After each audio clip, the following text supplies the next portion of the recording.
में पानी अगर वहाँ के 10 दिन ना दिए तो वहाँ के पानी ना मिले। लेकिन ये विधि में पानी के व्यवस्था कहीं नहीं खे। तो देखी कुछ विरामना पर प्रकाश डाले के चाहत नहीं। देखी जब इंसान मरे के कगार पे आवेला, किनारे आवेला, तो खटिया चाहे चौकी पर सुतर रहला तो का कइल जाला। खटिया चाहे चौकी पर सुतर रहला तो का कइल जाला। लोग भूइया सुता देला, कहेला कि भूमि से काहे खटिया पर विचार कइले बन लोग। ओमे व्यवस्था बनल बा कि अगर खटिया चाहे चौकी पर वहाँ के मृत्यु हो जाए, मर जाए, तो खटिया चौकी छुआ जाए। यही से भूइया उतार दिया जाला। लेकिन हमनी के कहे के चाहतन कि हर इंसान केहू के माई बाप जी यही खातिर खटिया चौकी के व्यवस्था करेला कि मरे के किनारे आ जाए तो हमरा के भूइया उतार दिहो। अपमानित कइल जाला कि ना अपमानित कइल जाला, ये अपमान से बचे के चाहिए। ओकरा बाद का कइल जाला, माँ बहन सब भूइया सुता दिया जाला, हुटी चलेला, तो लोग कहेला कि कुछ छुआ दी। काहे खातिर छुआवल जाला और का छुआवल जाला, ओमे व्यवस्था बनल कि कुछ छुआ दी। छुआवे खातिर का छुआवल जाला, तैयार माल छुआई। ओमे चाउर, गेहूं, पैसा, कपड़ा लता ये छुआवल जाला। एकरा खातिर छुआवल जाला कि अगर वहाँ के पाप कइले होके तो कट जाई।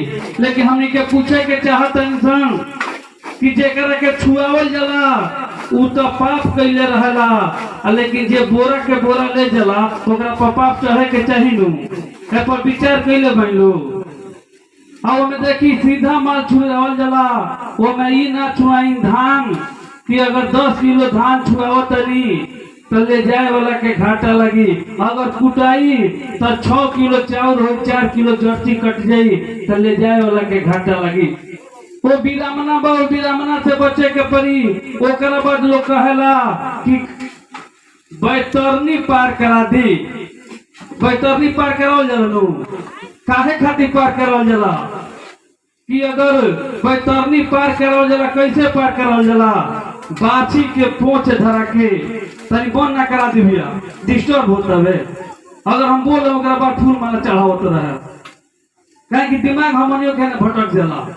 जब तक शांति ना रही तब तक बढ़िया ना लगी। ओकरा बाद हमारा बोलला के बाद ही काम करावत रहे हम लोग।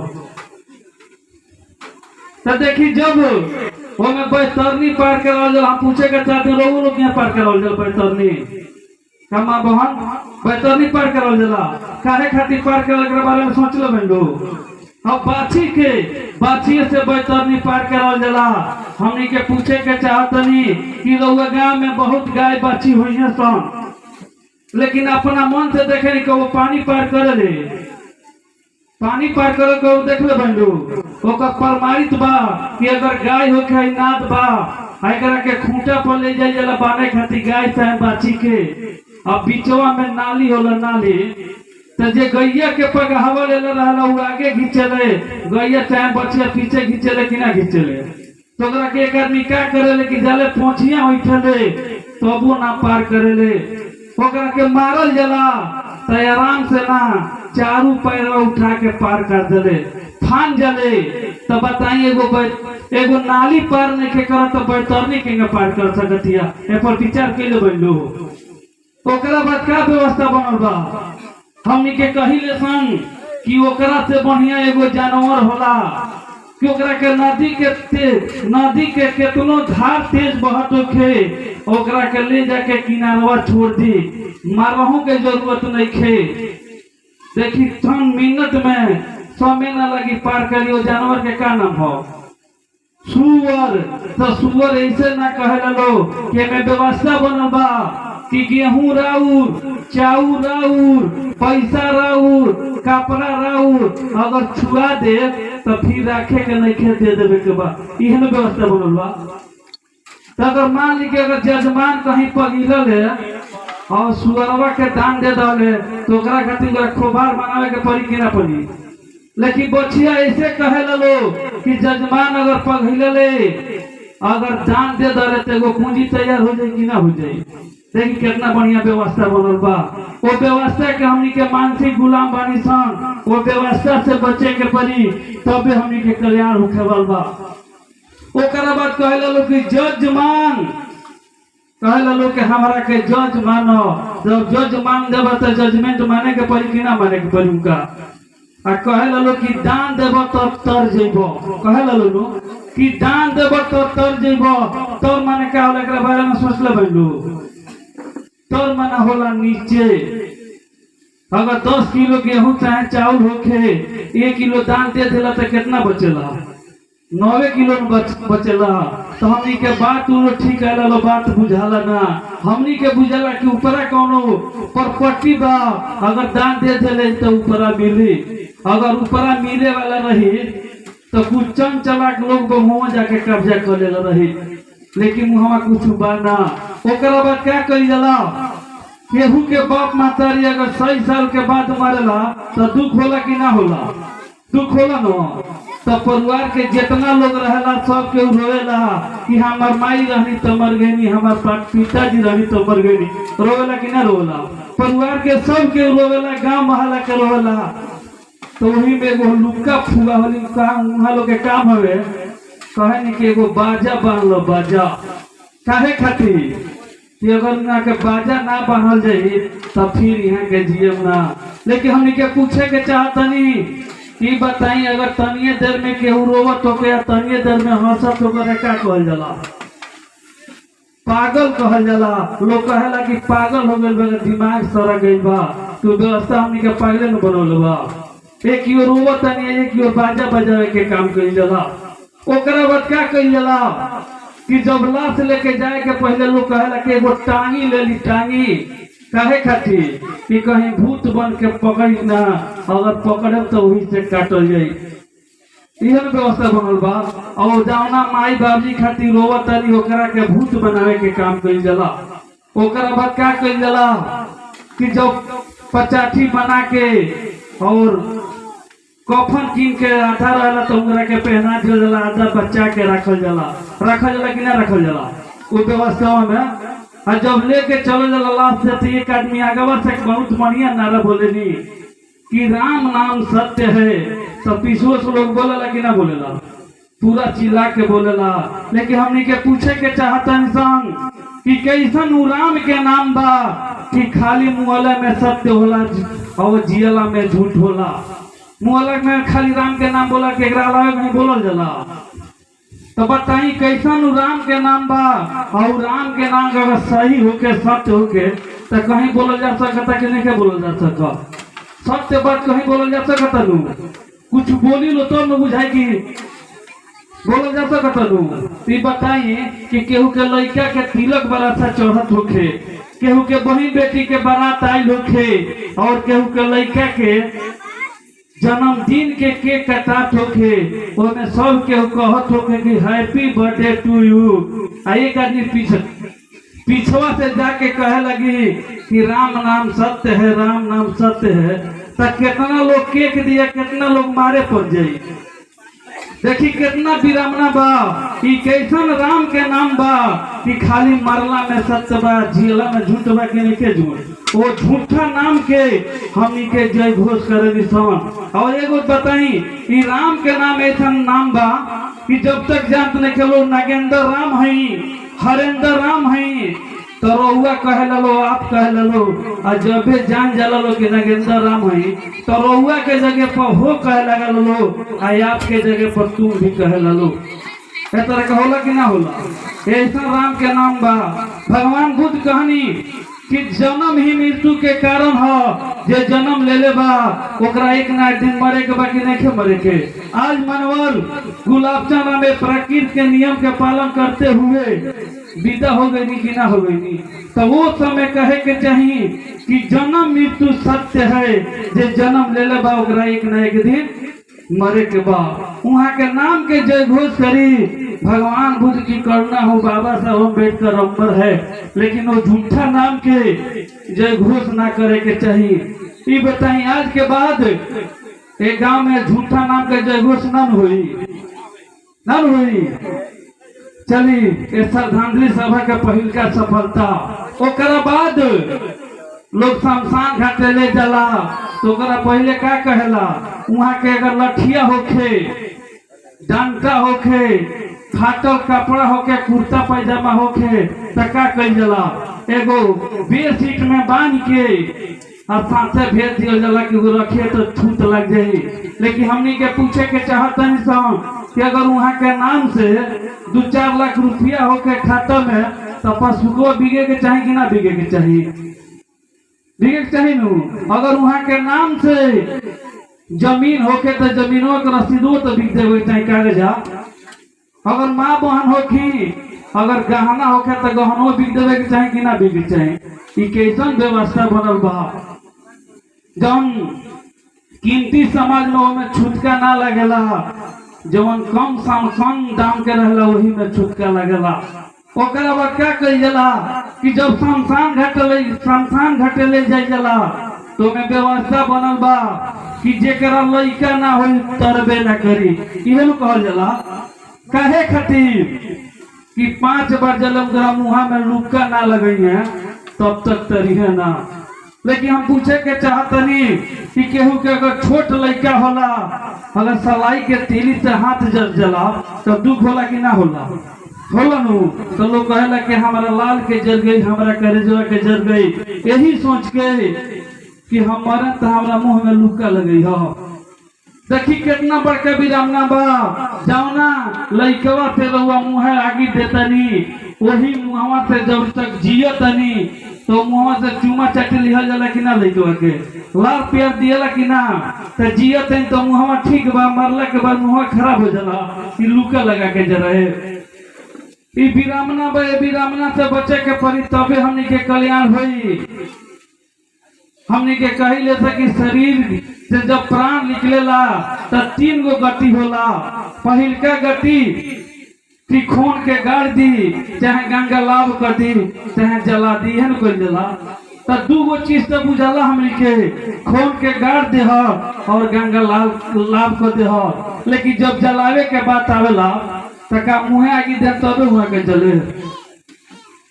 अगर पैर तरह लगावल जाए तो जल जाए कि ना जल जाए?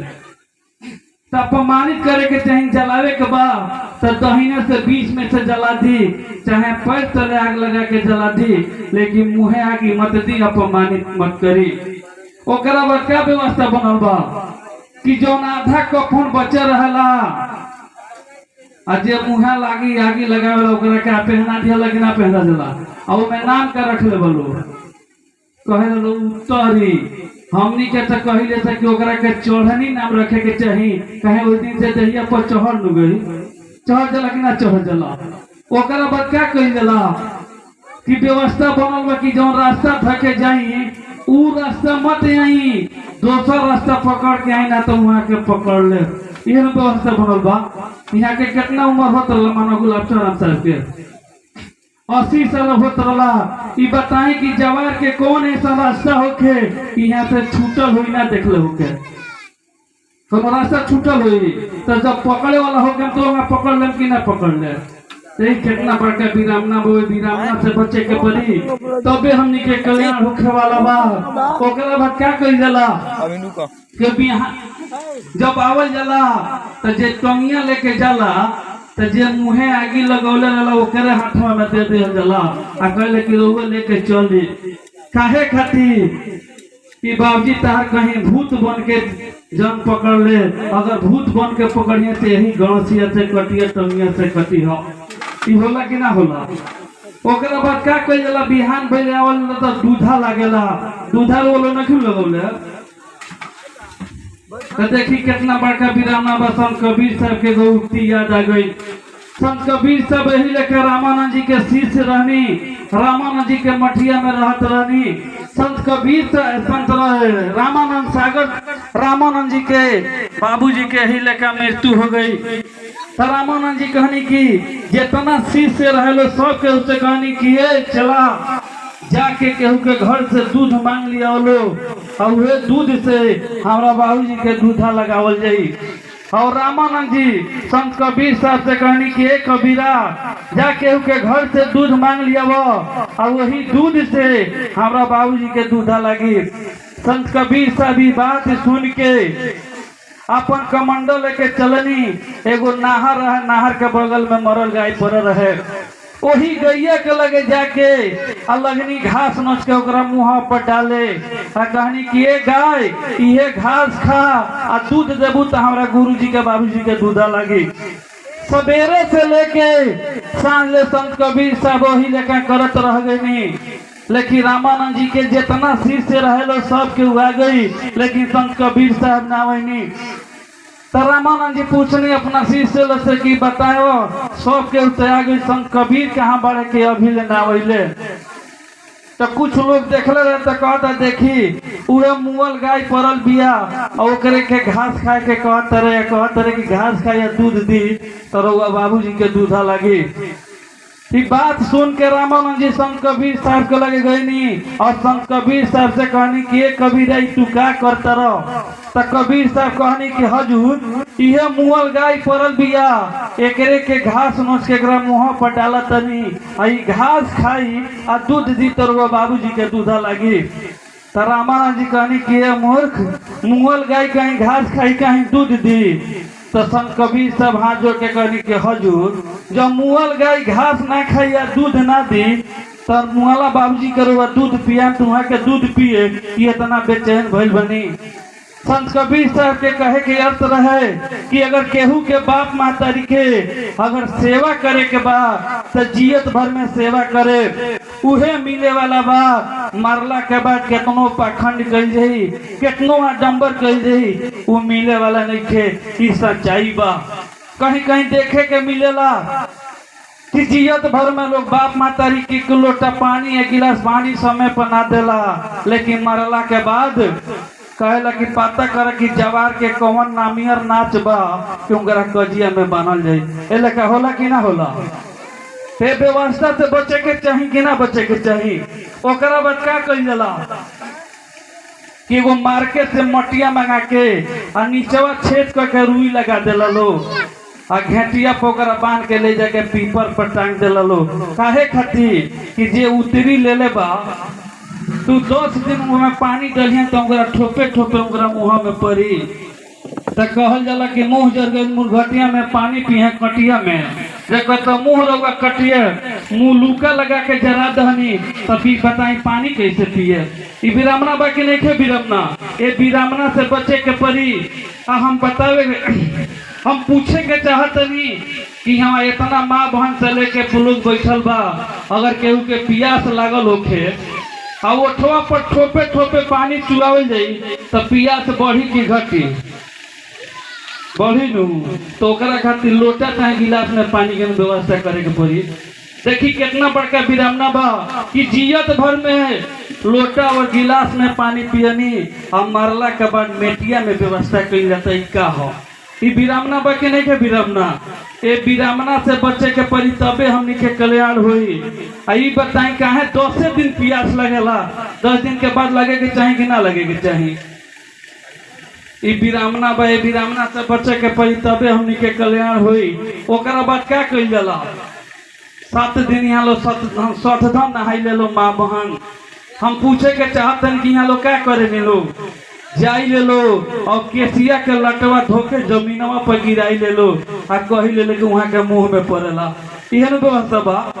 लेकिन बताई कितना बिरामना बा कि जियत भर में बाप मातारी में लोटक में गिलास में पानी पियोनी आ मरला के बाद केस के लट के पानी पियावल जाता। ई का हो बताई। वहाँ खाना बनता अगर केहू के पतलवा में केस पड़ जाई तो खाना खाई ना खाई भाई हटावा हटावा केस पड़ गई बा और मैं व्यवस्था बनल केस के लट के पानी पियावे के बा।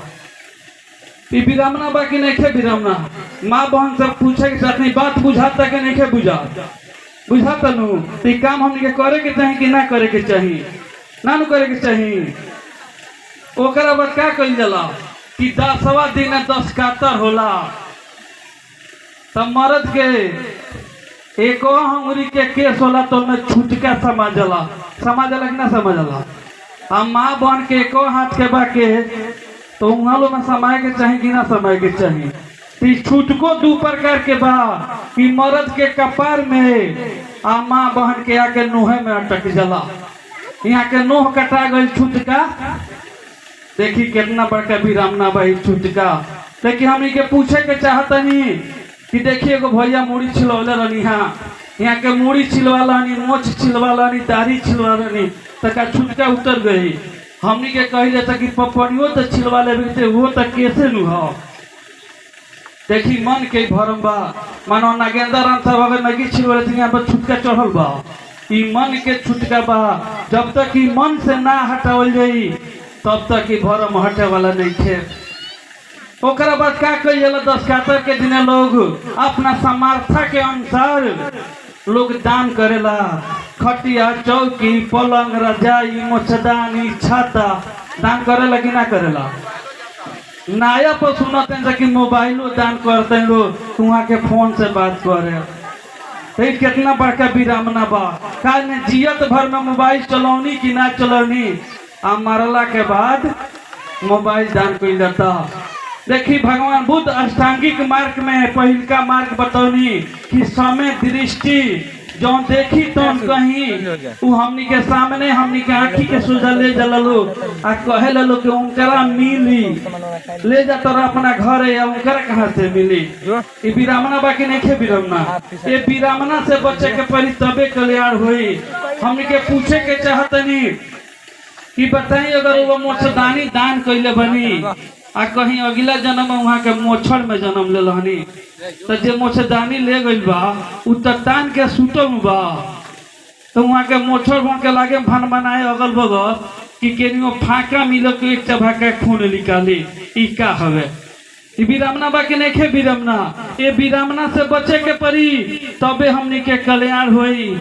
एगो बात औरी कहले कि अगर मान ली के रुआ खटिया चौकी दान कैले बनी आ कहीं वहाँ के हाथी में जन्म ले लहनी, तो खटिया चौकी पर के सुते। ये विरामना बाकी नहीं खे विरामना। ये विरामना से बचे के पड़ी तबे हमनी के कल्याण हुई। आ एगो देखी बहुत बड़का कि राउर घीव राउर आ घीवो ले कोनो चिकन सामान होला का, तो घीव राउर आ मुँह में लेके घीवा लागेला लोग गलगलाए आ कहे ला लोग कि तार माई तार बाबजी पापिंग कइले पाप कइले बलो ऐसे घीव नहीं के घोटा कहे ला लोग कि ना कहे ला लोग। तो बताही कितना विरामना बा। और नालायक लड़का अपना माई बाबजी के मरला माई बाबजी के पापिंग कहावा लोग आ उल्टा में पैसा भी देला लोग। लेकिन ये व्यवस्था में भंते जी को बना कहनिया तो देखी वो व्यवस्था ये व्यवस्था में का अंतर बा। ये व्यवस्था में देखी देवता बनावे के काम कल गई है। ऐसे हम वालों सब आदमी से अनुरोध करे कि अगर ये व्यवस्था बढ़िया लागत होके तो व्यवस्था के अपनैला के जरूरत बा। जब तक ये व्यवस्था हम के ना अपनावल जाई तब तक पग पग पर ठगाए के काम कल जाई। देखिए वो व्यवस्था में जे वो करेला कम से कम 10,000 रुपया से कम लगेला का खर्चा, लेकिन एमे को 1,000 रुपया यहाँ दियल गया। वो व्यवस्था में इहो देखे के मिलेला कि अगर पैसा में कमी हो जाला तो मंत्र में रुक जाला, रुकेला कि ना रुकेला। और में पैसा बाकी ना लगेला, जौन देवे के बाद नगद देल तबे कार आगे बढ़ी। एमे को रुपया भंते जी कहनी कि इतना चाहे लो तक मंत्र आगे बढ़ी ना तो मंत्र रुक जाये। लेकिन व्यवस्था बा कि चले के बेरा भंते के बौद्धाचार के जब मिशन के काम करतनी तो चले के बेरा जो सुरक्षा होला लोग दान दे जाला। भंते चाहे बौद्धाचार इहो ना कहले कि इतना देम तो मिशन के आगे बढ़ावल जाई। तो देखी वो विधि और विधि में यहाँ तरबा। और हमारा लगे हुसैनगंज के लगे बड़रा में एको गाँव बा, वहाँ जाए के भाई श्रद्धांजलि सभा में मानो नागेंद्र राम साहब सब मानो राजेंद्र राम साहब सब काले कहीं कि 2 बजे करीब में हमरा के छोड़ देव लोग। और मानी भंते सारी पुत्र और बौद्धाचार कृष्णा बौजी बानी एक कार्यक्रम के आगे बढ़े रोबल से हम विदा लेतनी और तिरबार नमो बुधाई जय भीम जय भारत करतनी। चलिए बहुत बहुत साधुवाद। गुरु जी से आग्रह करेंगे आगे कार्यक्रम को बढ़ाया जाए।